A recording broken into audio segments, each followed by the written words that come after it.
everybody.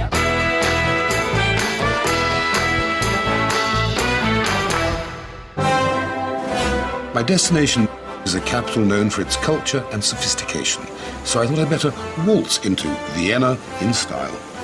Luckily, I had some air miles up my sleeve, unlike the rest of the crew. Still, they're quite used to travelling in the hold. Don't worry, lads, we'll let you out in a minute.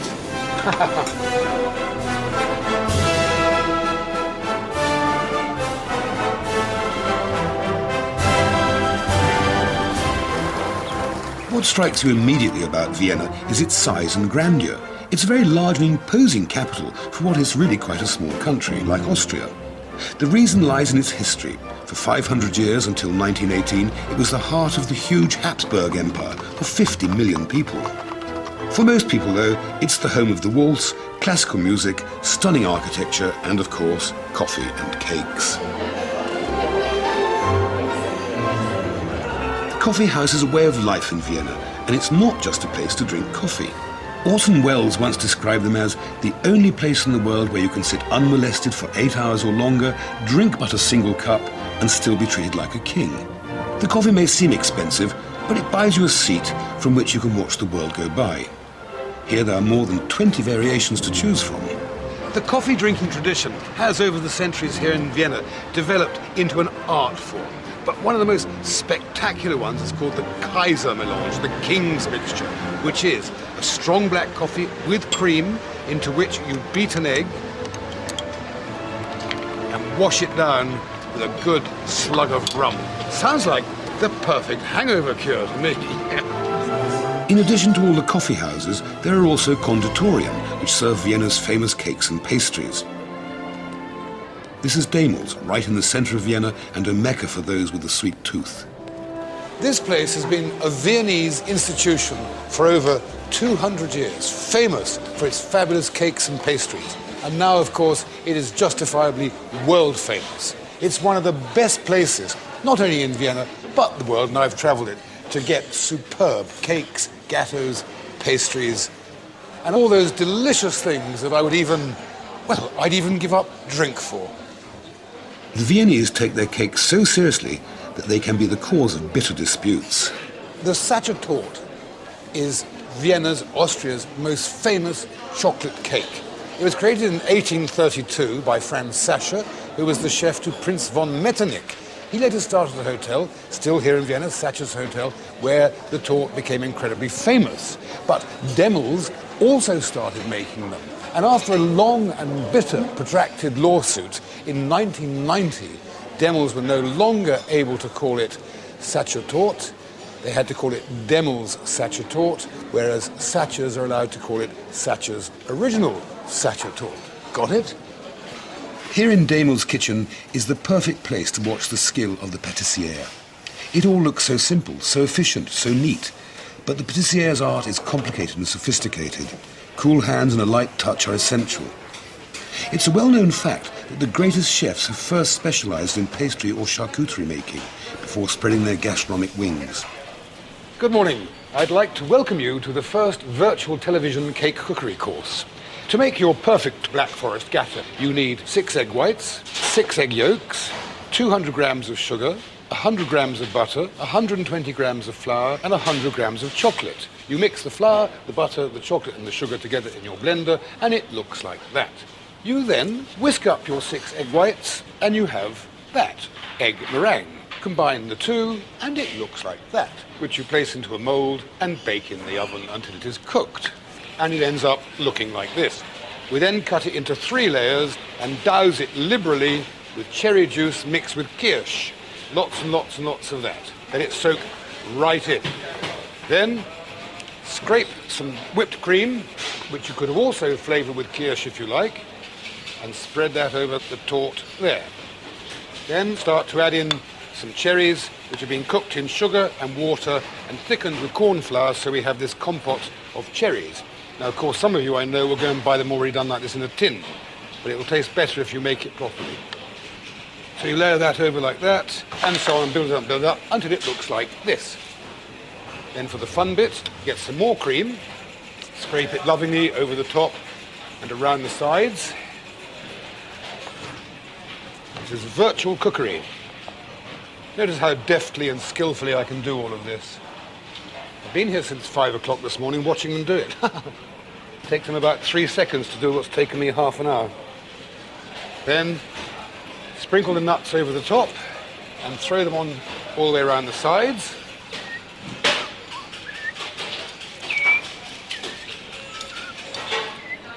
And if you want to be really poncy, with a piping bag, make some little castles of cream all the way around the edge like that and dollop cherries on them, but I haven't got a piping bag. There we are.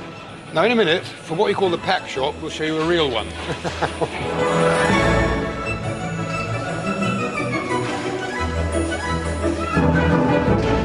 And the final part of our virtual cake cookery course is, of course, the apple strudel. You make the pastry with flour, oil, water and salt, looks like that, and is then rolled out very, very, very thinly on a piece of cloth like this. You then paint it with some melted butter all over. Then we add a load of really crispy, crunchy, flavoursome cooking apples all along there. And on top of that, we sprinkle toasted breadcrumbs and some currants or sultanas, chopped nuts, and some ground cinnamon, like so. Then sprinkle over with white cinnamon-flavoured sugar over the whole thing. Now the bit that they can do here absolutely brilliantly, they just go and it's all done, but for me it'll be probably quite different. I'm not quite sure how it goes.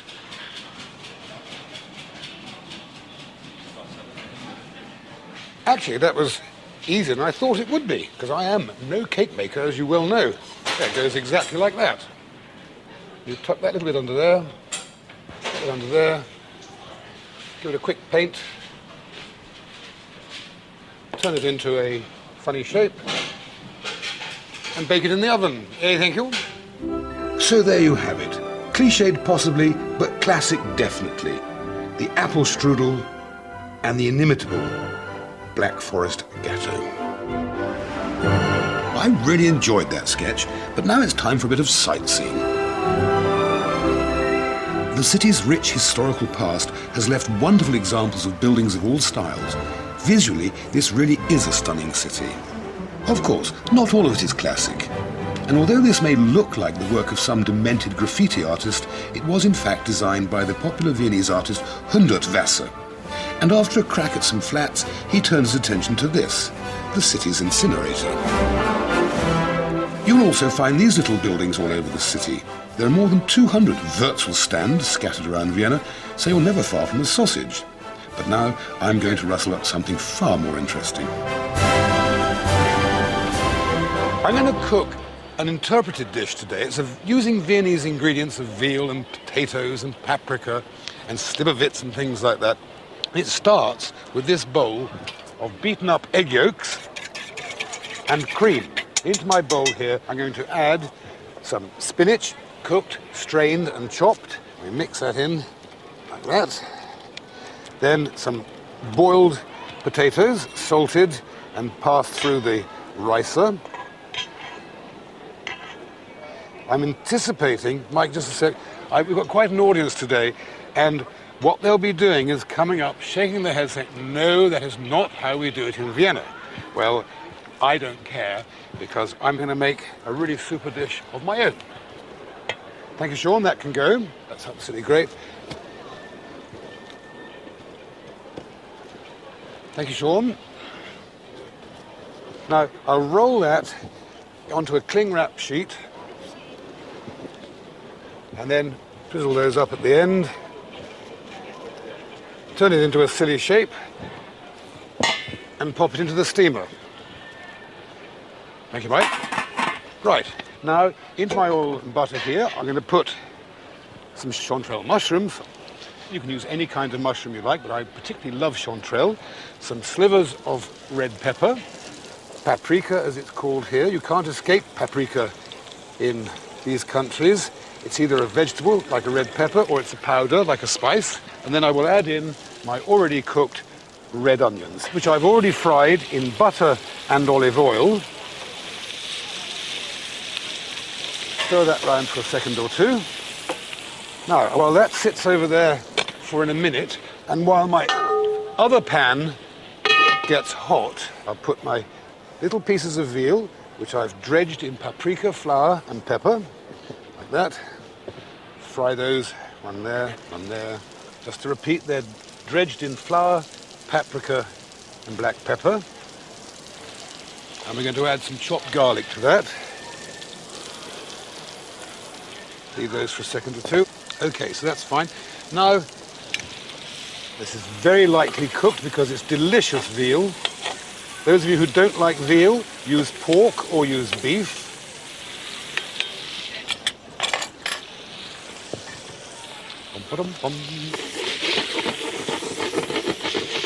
That's okay so far, so good. Then, but to get a little more juice out of it, doesn't matter, we've got another cameraman.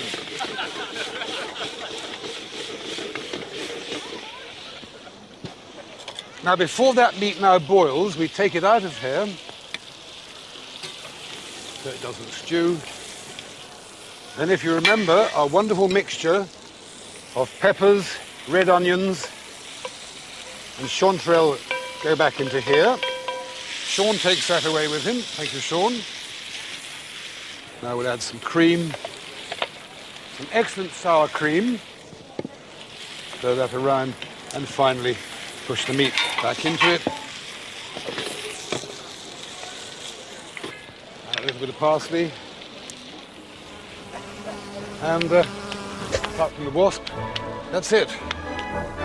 So, a simple sauté of veal with wild mushrooms, red onions and red peppers, finished off with cream. Wonderful dumplings of potato with egg yolks and spinach and nutmeg, salt and pepper and butter, lingonberries in yogurt, and a simple salad.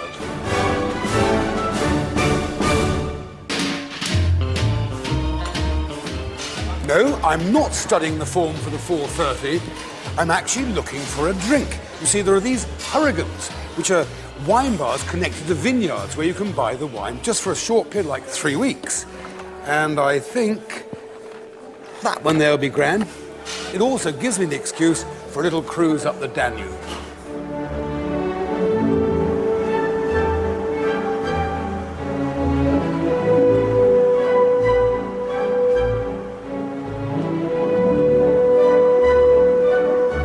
A trip down this famous river is an experience not to be missed, especially when you can combine it with a visit to the wine villages that line its banks.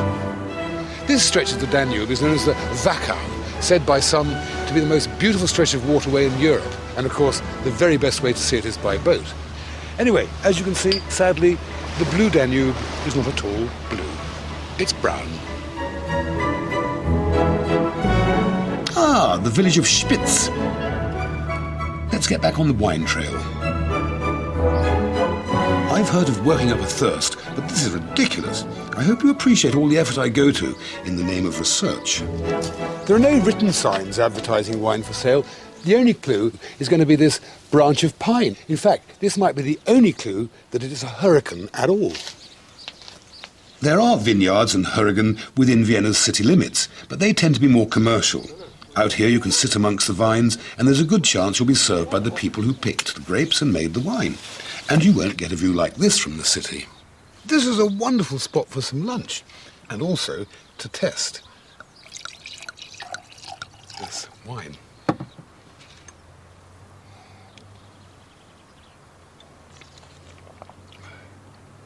It's actually quite delicious. It's very fresh, it's very young, it's only a year old. And of course, it's produced in very, very small quantities, which is why these hurrigans exist. Farmhouse it is in Austrian. It means, because they're only a small amount, they invite people up to their houses, to their farmhouses, to have a bit of lunch, a platter of hams and pork, salamis, gherkins, sour cream and cheese and stuff like that, so they can actually drink some of their production here. About 30% of it is drunk on the premises. About 30% is taken away by people who've enjoyed it in cases of 12 or boxes of 24 or whatever, and the remaining third gets sold to local restaurants. I think it's a charming, wonderful way to sample local wine and food. Once all of last year's wine is sold, the branches come down and the Hurrigan closes its doors until this season's wine is ready to drink. Well, don't look at me. I wasn't the only one in there, you know. Oh well, back to the city I go.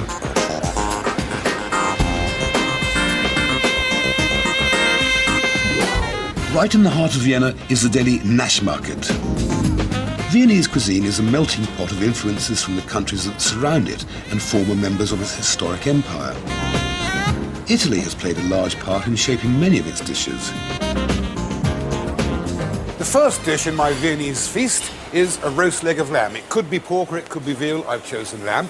I've already sealed it in some olive oil. This makes all roast taste better. I've also fried some onions, celery and carrots and garlic in olive oil to put the meat on. That gives it a jolly good flavour during the roasting. So we'll pop that onto there, whack a bit of rosemary on, which gives it excellent flavour, and then we add in a load of wine. This wine, combined with the juices of the meat, will make a lovely simple gravy. All you have to do is, at the end of the cooking, is strain this gravy off and thicken it with a little bit of corn flour. Right. That goes into the oven. Meanwhile, here I've got some onions frying away. So I'm going to stuff some pumpkins, which are very popular here. No matter what time of year you actually watch this programme, I hope you do, by the way, we shot it in the autumn. And in the autumn, it's the time of lovely pumpkins, and they're very keen on pumpkins here in Austria. So, in one pan here, I've got some onions frying away. Here I've got some minced beef, which I'm frying away. And in here, in the melted butter, I'll add the cubed pieces of pumpkin. Some garlic into the onions, followed by some tomato. And finally, into this mixture now, some minced beef. It could be beef, it could be lamb, it could be pork, whatever you fancy. Doesn't matter too much. Let that cook away for a while. Add a drop of wine to the pumpkins. I will now add some parsley into that. I'm only partly cooking the pumpkins at this stage because, of course, they go into the oven. Right, and now I combine all those ingredients into my pan here. Onions, garlic, tomato and minced beef. Partly cooked pumpkins. And then some cubed sheep's cheese. Now I simply stuff these little chaps like so.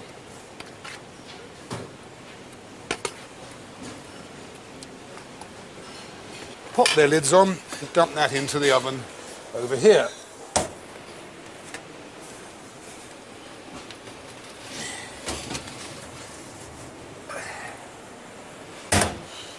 Right, now we'll make the two sauces for the leg of lamb. First of all, in here we'll put some butter, and some wild mushrooms, chanterelles, and then some segments of tomato. Now, while you popped out of the room to make your cup of tea a few moments ago, I took the joint out of the oven, strained off all the liquor, which is in this saucepan here. I've reduced it a little bit to make it a little bit thicker, and now I add it to my mushrooms and thing. Next, in this pan, I'm going to make the other part of our sauce, a bit more butter into that. Some pears, sear them a little bit, so a little bit brown. Then add some figs. Just sear them a little bit so they're a little bit caramelized. Then we add a good old dollop of sugar.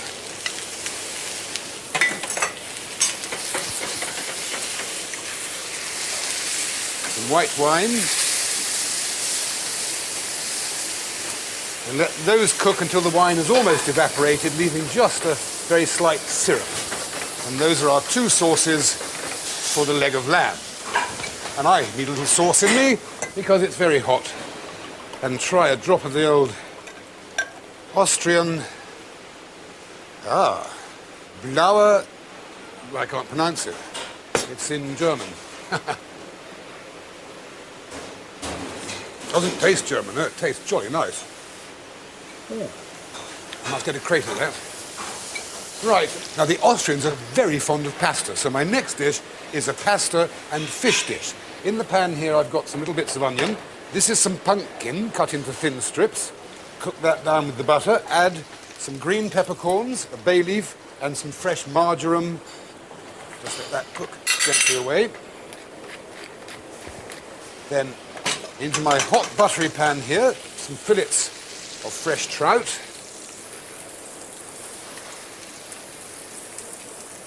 With a squeeze of lemon juice, a little salt and pepper.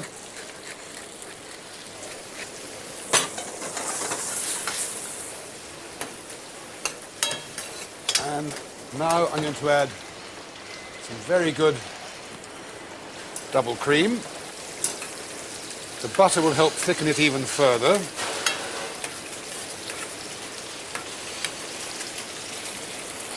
And then the last part of the dish is this terribly attractive pasta, which goes into there just for a few moments. There we are. And that, as they say, is that.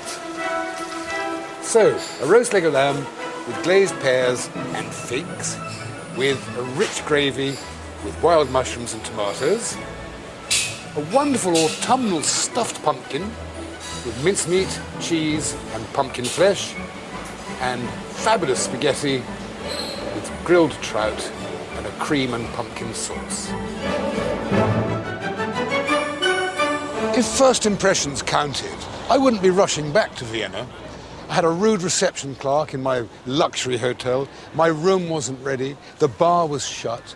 A couple of drinks in the lobby were extortionately expensive even by my standards. But the buildings are grand, the shops are chic, the people, well, they're either reserved or rude, depending on your attitude, but the women are pretty and very well dressed. A trip up the Danube is superb. The capes are fantastic. But if you're tired of schnitzel, pretzel and beer, goulash and dumplings, head up for Frank's and have a char-grilled Argentinian steak, French fries and blue cheese dressing. Auf Wiedersehen. Look out for the new arrivals in the lion enclosure at the zoo in half an hour over on Sky Travel. First here on Extra, Keith's left Vienna behind and is heading for Vietnam in far-flung Floyd.